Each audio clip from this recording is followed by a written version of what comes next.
Bismillahirrahmanirrahim. Assalamu alaikum students. Nimra Habib is here. Today we will discuss the topic phyletic lineage and welcome to my YouTube channel Brain Boosters by Nimra. This topic is about introduction of biology and we will discuss the phyletic lineage. Biodiversity. सबसे पहले phyletic lineage को जानने के लिए हमें biodiversity को जानना ज़रूरी है. बायोडाइवर्सिटी किसे कहते हैं? The number and variety of species in a place. एक प्लेस के अंदर, एक जगह के अंदर डिफरेंट वैरायटी ऑफ स्पीशीज का हम बायोडाइवर्सिटी कहते हैं. फिर उसके बाद जो हमारी साइंस के अंदर करंटली नॉन ऑर्गेनिजम्स की जो टोटल स्पीशीज हैं 25 लाख हैं. इसके अंदर इंसेक्ट्स के आ जाते हैं 53.1% और जो दूसरे वेस्कुलर प्लांट्स हैं इनकी आ जाती हैं 17.6%. और ये जो हम परसेंटेज में आपको बता रही हूँ ये आपके शॉर्ट क्वेश्चंस के लिए, MCQs के लिए बहुत ज़्यादा अहम है.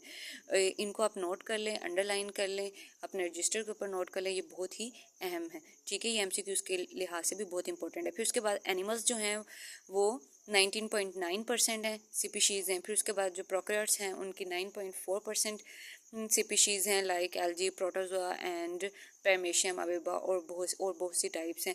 ये 9.4% हैं. प्रोकैरियोट्स बेसिकली हमें पता है, पिछले लेक्चर्स में हमने डिस्कस किया है, ये सिंगल सेल ऑर्गेनेलिज होते हैं और इनके अंदर, प्रोकैरियोट्स के अंदर वेल डिफाइंड न्यूक्लियस नहीं पाया जाता.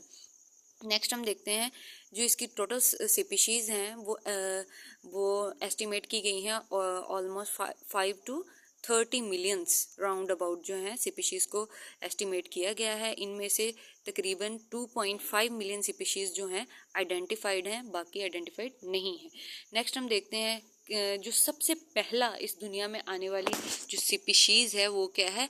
फिशेस की है, वर्टिब्रेट्स की है और इसको शार्क कहते हैं. उसके बाद जो आइडेंटिफाई की गई है बोनी स्केलेटन फिशेस हैं और रे फिन्ड फिश है. ठीक है, इनको हम एंसेस्टर्स भी कहते हैं, यानी कि बाकी स्पीशीज़ के एंसेस्टर्स. फिर उसके बाद एम्फीबियंस जिनके 4 लिम्ब्स होते हैं, इसके अंदर फ्रॉग वगैरह आ जाते हैं. ठीक है, फ्रॉग हो गया. और ठीक है, उसके बाद प्राइमेट्स को आइडेंटिफाई किया गया. इनके अंदर हेयर्स भी होते हैं, ये एमनियोटिक हैं. ठीक है, नेक्स्ट आ जाते हैं रूडेंट्स एंड रैबिट्स. रूडेंट्स के अंदर रैट्स आ जाते हैं, रैबिट्स आ जाते हैं. इनको हम क्या कहते हैं? एमनियोटिक. और ये 2 पोस्ट ऑर्बिटल फेनेस्ट्रे होते हैं. ठीक है, और रूडेंट्स वो होते हैं जो कुतर कर खाते हैं, यानी कि घास को कुतर कर खाते हैं, इनको हम रूडेंट्स बोलते हैं. फिर उसके बाद आता है क्रोकोडाइल्स बेसिकली रेप्टाइल्स हैं. क्रोकोडाइल क्या करते हैं? ये हाईएस्ट स्विमर होते हैं, ये सी के अंदर पाए जाते हैं और इनका साइज़ बहुत ज़्यादा है और ये तकरीबन 200 साल पहले इनको डिस्कवर किया गया था. और ये क्या है? ये क्रोकोडाइल के बाद आ जाते हैं रेप्टाइल्स के बाद क्या आ जाते हैं? Directly birds and mammals. ठीक है, इसमें से हम देख लें जो फिशेस हैं, वर्टिब्रेट्स हैं, ये क्या हैं? एंसेस्टर्स हैं. जबकि जो बर्ड्स एंड एनिमल्स हैं ये कुछ अर्सा पहले डिस्कवर हुए हैं. ठीक है, तो इनको हम क्या कहेंगे? डिसेंडेंट्स. जैसे एंसेस्टर्स एंड डिसेंडेंट्स का ऐसे है कि इसके ये एंसेस्टर्स हम अबावजदाद और जो डिसेंडेंट्स हैं वो न्यू आने वाले. नेक्स्ट हम देख लेते हैं phyletic lineage. Phyletic lineage basically कहते हैं किसको हैं? ये एक अनब्रोकन सीरीज ऑफ स्पीशीज है जो कि अरेंज होती है एंसेस्टर टू डिसेंडेंट्स. इसका हम सिंपल सा टॉपिक देख लेते हैं, जैसे कि आपके दादा, आपके फादर और फिर आप. ये एक सीरीज है.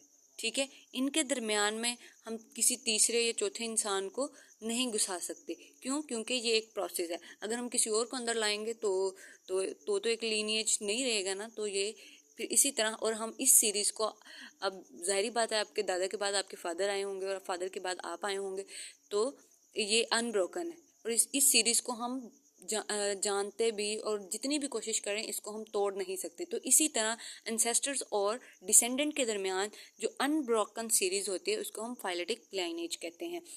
एंसेस्टर जो है हमारे बावजदाद और ऑल स्पीशीज ऑफ ऑर्गेनिज्म, पीछे भी हमने डिस्कस किया है कि जो एंसेस्टर्स थे वो सबसे पहले वर्टिब्रेट्स आए थे, फिर बोनी स्केलेटन वाले आए थे, फिर ठीक है प्राइमेट्स आए थे, फिर रोडेंट्स आए, फिर रेप्टाइल्स आए, फिर उसके बाद जो बर्ड्स एंड मैमल्स आए. ठीक है, इसके बाद डिसेंडेंट जो है न्यूएस्ट स्पीशीज ऑफ ऑर्गेनिजम्स हैं लाइक बर्ड्स एंड मैमल्स. फिर उसके बाद जो if we had a complete record of history of life on this planet, every lineage would extend back to the common origin of all early life. मतलब इसका मतलब ये है कि अगर हम किसी भी ज़िंदगी का इस अर्थ के ऊपर इस प्लेनेट के ऊपर देखें तो वो इसकी फाइलेटिक लिनिएज है वो एक कॉमन उसकी पिछली लाइफ के ऊपर डिपेंड करती है। हमें जिस चीज़ के फॉसिल्स मिलेंगे हम उसका फाइलेटिक लिनिएज तैयार कर सकते हैं। अदरवाइज जिसके हमें फॉसिल्स नहीं मिलेंगे तो उसका रिकॉर्ड हमारे पास नहीं होगा। अब कुछ ऐसे ऑर्गेनिजम्स हैं जैसे कि सॉफ्ट बॉडीड, उनकी हड्डियां नहीं थी, सॉफ्ट बॉडीड वो बिल्कुल ख़त्म हो गए और उनका फॉसिल रिकॉर्ड नहीं मिला, तो उनको हम प्रिजर्व्ड भी नहीं कर सके और उनके बारे में हमें ज़्यादा मालूमात भी नहीं है। तो क्योंकि उनकी सॉफ्ट बॉडी थी, हड्डियां नहीं थी और इसीलिए वो हमें मिले भी नहीं। Thank you. It's all about our today's lecture. If you have any question, you can ask me in the comment section. और हमारे चैनल को सब्सक्राइब करें, लाइक करें, शेयर करें, कमेंट करें। अल्लाह हाफिज़। मिलते हैं नेक्स्ट वीडियो में।